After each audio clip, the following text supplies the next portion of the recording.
আমরা বিরতির আগে কথা বলছিলাম যে যাদের অ্যাজমা হয়েছে তাদের আসলে চিকিৎসা পদ্ধতির সুবিধাগুলো কি কি রয়েছে। আমরা তো ধরেই নিই অ্যাজমা মানে ইনহেলার, ইনহেলার ছাড়া স্টেজ অনুযায়ী যদি জি একটু চিকিৎসা পদ্ধতিগুলো জানতে চাই। জি অ্যাজমার তো আসলে সুনির্দিষ্ট চিকিৎসা আছে এবং চিকিৎসা করলে 100% অ্যাজমা কন্ট্রোলে থাকে বা ভালো হয়ে যায়। যদি কম বয়সে যাদের অ্যাজমা হয় এরা যদি ঠিকমতো চিকিৎসা করে নির্দিষ্ট একটা বয়সের পর আর লাইফ টাইম তার অ্যাজমা হবে না। সেজন্য চিকিৎসাটা করা খুব গুরুত্বপূর্ণ।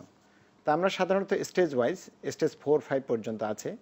প্রাথমিক স্টেজে যদি রুগী আসে, যদি সাসপেক্টেড অ্যাজমা হয়, সেক্ষেত্রে শুধু সালবিউটামল বা ব্রঙ্কোডাইলেটর আমরা দিয়ে থাকি। এসওএস অর্থাৎ তার যখন শ্বাসকষ্ট কাশি হবে তখন সে ইনহেলারটি ব্যবহার করবে।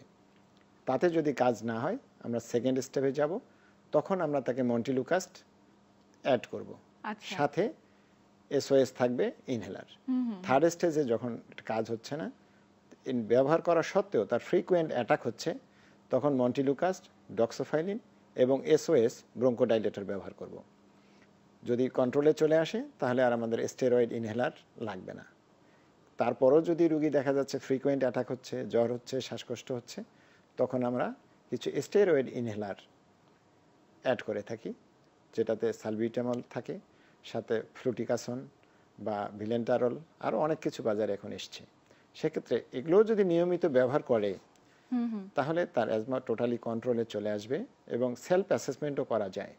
আচ্ছা। অনেকদিন পর ধরুন টানা 2 বছর ব্যবহার করলেও তার অ্যাজমা হচ্ছে না, শ্বাসকষ্ট হচ্ছে না, তাহলে সে আবার স্টেপ ওয়াইজ স্টেপ ডাউন করতে পারবে। 4 থেকে 3-তে আসলো, 3 থেকে 2, 2 আচ্ছা থেকে 1। আচ্ছা। সুতরাং একবার অ্যাজমা হলেই যে লাইফ টাইম ওষুধ খেতে হবে বা টানতে হবে, এটা সঠিক নয়।